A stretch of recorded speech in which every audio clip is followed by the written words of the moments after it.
Bonjour à toutes et à tous. Nous recevons Sandrine Colette pour son dernier livre en date, Ces orages-là, paru ce mois de janvier 2021, qui est son 9e livre et son 2e aux éditions Lattès, après Et toujours les forêts, multiprimé l'an passé, qui sont 2 livres très différents, mais entre lesquels je ne me suis plus à trouver des rapports. On verra avec l'autrice si elle est d'accord avec ça. On parlera de Et toujours les forêts dans un deuxième temps, mais donc ces orages-là, si on devait donner un thème à ce roman, ce serait celui de l'emprise et de ses conséquences sur une personnage principale et narratrice qui s'appelle Clémence et qui démarre le livre quasiment en état de choc, poursuivie dans une forêt par un mystérieux agresseur. Et ensuite, on la suit pour essayer avec elle de comprendre ce qui ne va pas et peut-être comment cela pourrait aller mieux. Donc c'est un livre sur l'emprise et il part d'un personnage, me semble-t-il. Clémence, elle est maigre, elle se sent toute petite, elle se sent faible, voire elle se sent transparente. Chère Sandrine Colette, bonjour. Bonjour.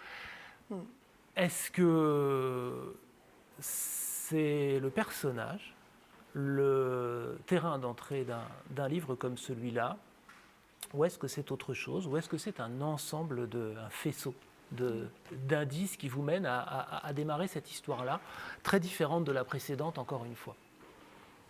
Je crois justement, comme vous dites, comme il est très différent de mon roman précédent, et en fait de tous les romans précédents, autant sur les autres, je crois qu'il y avait d'abord un univers, un décor, autant là on rentre par le personnage, avec le personnage, et c'est le personnage qui mène le livre du début à la fin. Donc le déclic, c'est Clémence, le point d'orgue, c'est Clémence. Il y a un décor qui existe, évidemment, qui a de l'importance, qui est ce tout petit jardin dans lequel elle va se retrouver à un moment. Mais ce qui m'intéressait, c'était cette jeune femme, en fait, à un moment qu'on n'a pas l'habitude d'étudier, c'est-à-dire non pas pendant l'emprise, puisque vous en avez parlé, mais après. Parce qu'après, une fois que quelqu'un a quitté, a brisé une relation, disons, toxique, c'est vrai qu'on a tendance à dire « ça y est, c'est fini, c'est sauvé ». Or, moi, c'est ce moment-là qui m'intéresse, c'est quand on croit que c'est sauvé et qu'il reste un nombre d'obstacles qu'on n'avait pas imaginés à surmonter, et on a l'impression qu'en fait, ça n'en finira jamais. Donc c'est Clémence au moment où elle croit qu'elle est sauvée. Et elle est dominée par la peur au début. Vous parliez du jardin, hein. Elle a une petite maison avec un petit bout de jardin en ville. C'est parce qu'elle est de conditions modestes, on aura l'occasion d'en parler aussi. Et puis elle est terrifiée de passer la porte de son jardin. Elle a très peur d'un chat à un moment. Et il y a quand même du coup un rapport en fait entre ces scènes d'introduction, hein, où on fait un flashback dans les moments de l'emprise, donc dans une scène de terreur, on se croirait dans un film d'épouvante, dans la forêt, de traque dans la forêt. Oui. Et ces peurs-là, vous venez on pourrait discuter des termes, du polar, en tout cas du roman noir. C'est le roman noir que vous revendiquez. Et j'ai vu aussi dans cette introduction-là aussi une continuité, enfin un clin d'œil à cet espace-là, celui du roman noir, tout en allant ailleurs. Oui, en fait, c'est presque un réflexe. C'est-à-dire, c'est drôle que vous en parliez parce que ce prologue qui est très rythmé et très angoissant, oui, je l'ai écrit presque à la fin. C'est-à-dire que j'ai écrit l'histoire de Clémence et en tant que finalement bon auteur de romans noirs, je me suis dit, mais au début, il faut que ça accroche. Il me manque... comme dans une très bonne série, par exemple, ou un très bon film, il me manque la scène du départ qui fait que nous, quand on la regarde en tant que lecteur, on se dit non de non, qu'est-ce que c'est, comment ça va finir, qu'est-ce que ça veut dire, et le moment où en fait on noue quelque chose dans le ventre du lecteur, pour qu'il ait envie de tourner la page et ait envie de continuer l'histoire de Clémence jusqu'à la fin pour savoir ce qui s'est passé. Mais c'est vraiment quelque chose qui m'a rattrapée, en effet. Je m'étais dit, bon, on fait de la littérature, même sombre, hein. Et après, vous vous rendez compte qu'il y a pour moi, il y a cette espèce de nécessité je crois, d'emprisonner à la fois le personnage et le lecteur, en fait. C'est comme ça que j'aime lire les livres, moi aussi. Quand il y a un départ qui n'est pas trop lent, et j'avais peur que le départ soit trop lent. Donc c'est vraiment la façon de revenir pour donner un coup de fouet au départ. C'est pas c'est pas Colombo où on voit le crime dès le départ. C'est pour ça, c'est presque l'inverse. Mais l'idée, effectivement, c'était de donner de l'attention à quelque chose en fait qui se détend très vite après. Mais quand même, un des thèmes, un des motifs très forts chez elle, hein, chez Clémence, qui la guide, mais qui ne guide pas qu'elle, ça revient chez d'autres personnages, dont son voisin, dont on parlera, c'est la peur. La peur, la terreur, qui va de l'angoisse à la terreur. Et là, s'il y avait un thème de ce livre, ce serait celui-là tout de même. La peur, est-ce qu'on en fait ? Oui, la peur, est-ce qu'on en fait ou oui, est-ce que ça peut faire naître d'autres autour ? Oui, moi, il y a quelque chose qui m'a intéressée, c'est pour avoir rencontré des femmes, il y a aussi des hommes, hein, mais j'ai rencontré que des femmes sous emprise. Parce que finalement, il y en a beaucoup plus qu'on pense autour de soi. Dès qu'on parle de ça, on se rend compte que plein de gens ont vécu des choses assez étonnantes. C'est justement cette omniprésence de la peur quand on est à l'intérieur, alors que vu de dehors, si vous êtes de la famille, si vous êtes un ami, ça ne se voit pas ce qui se passe. C'est-à-dire que quand il y a un manipulateur, disons un bourreau, un prédateur, ce que vous voulez, et qu'il a une victime, une proie, en général, ça se passe entre eux, à huis clos. Et tous les témoins du travail, du cercle amical, etc., n'ont pas aucune idée de ce qui se passe à l'intérieur, puisqu'en général, le manipulateur est quelqu'un d'absolument charmant. C'est vraiment une constante dans les profils. Et donc, il y a cette peur qu'a Clémence. Les gens autour la trouvent complètement démesurée, la trouvent complètement inappropriée. En fait, le jeu, c'est de se dire, finalement, c'est la victime qui est folle.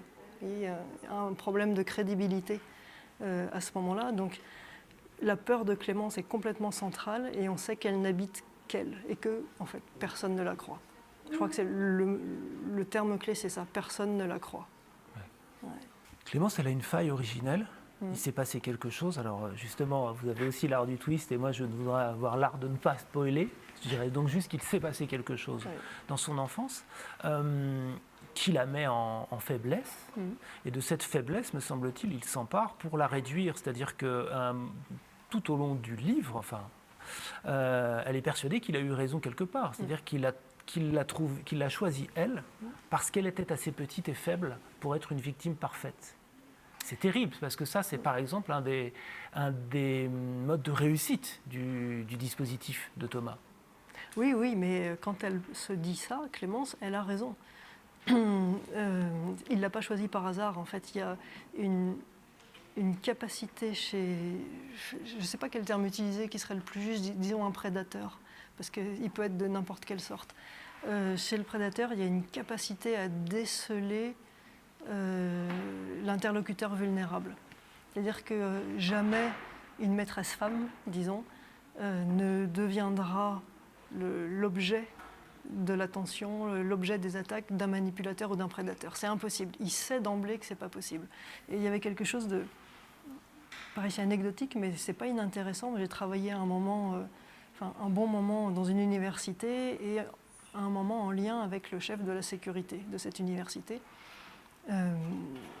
Qui était, pour ne pas la nommer, c'était Nanterre, en banlieue parisienne, et donc avec un environnement qui n'est pas toujours hyper sécuritaire, et notamment il y avait beaucoup de problèmes de jeunes femmes agressées, embêtées, etc., sur le campus, autour du campus, et dans les transports en commun autour.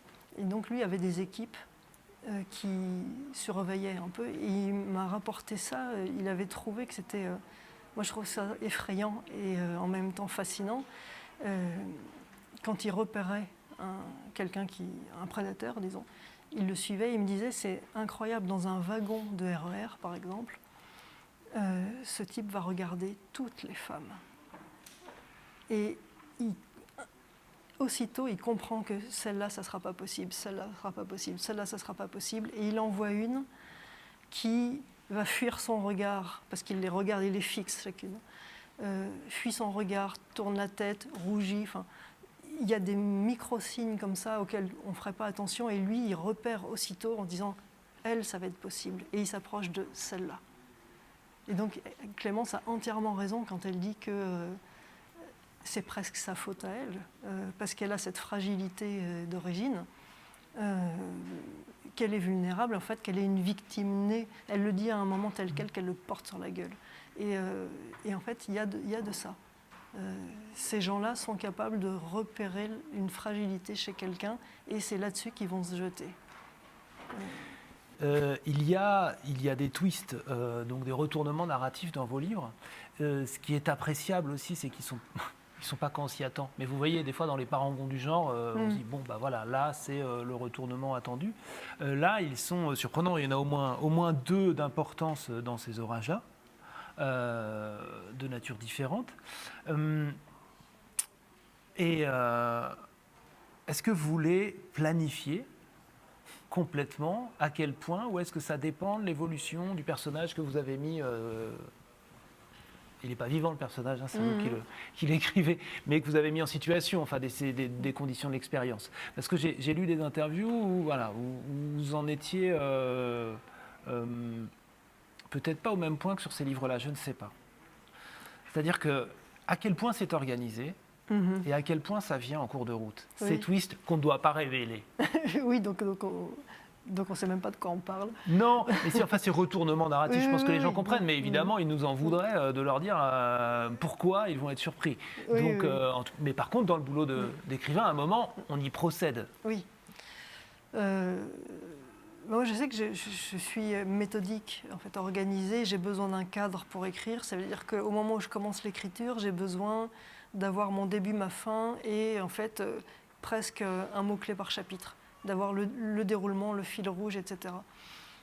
Ensuite, quand je reprends ce canevas pour écrire le roman, quand le mot-clé, enfin ce que j'ai sur un chapitre, par exemple, j'ai marqué Clémence à la boulangerie, ça va pas. Voilà. Il vous reste quand même 5, 6, 7 pages pour expliquer comment, etc. Et je crois que c'est tout l'intérêt, c'est que ça ne me le faisait pas au départ, où tout était beaucoup plus organisé, mais aujourd'hui, se permettre la liberté de savoir, on sait à l'avance ce qu'on est en train d'écrire, puisqu'on a l'histoire. En revanche, on se laisse pleine liberté à chaque fois qu'on commence un chapitre, puisqu'on a juste le fil, mais tous les pas tortueux qui vous mènent au long de ce fil-là, on ne les a pas. Et donc on les invente, et je crois de plus en plus qu'ils sont... enfin, non, pas sollicités. Ils viennent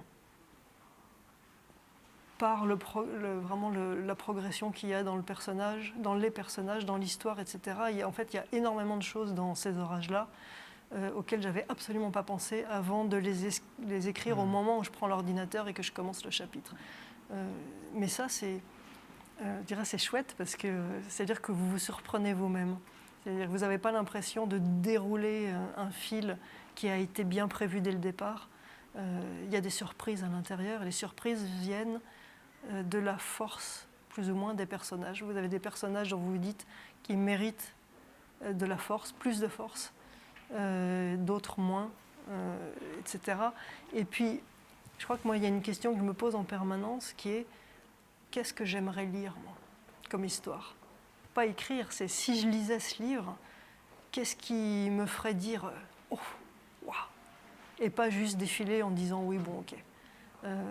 Donc il y a cette espèce d'aller-retour entre l'histoire que j'écris et la prégnance des personnages, et un jeu, même avec moi-même en tant qu'écrivain, ou avec le lecteur qui le lira, parce que finalement, dans ces cas-là, on a vraiment la même place, qui est comment surprendre.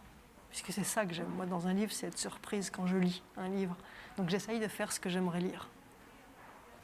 Je crois que c'est parfait comme conclusion. Et en plus, on est dans les temps qu'on s'était donnés. On a parlé de ces orages-là, mais également de Et toujours les forêts, votre précédent livre, chez Lattès également, où vous êtes édité depuis l'an passé. Merci beaucoup. Merci à vous. Et bonne fin d'après-midi, puisque nous sommes l'après-midi. Bonne suite de festival à chaque spectateur. Merci, au revoir. Au revoir.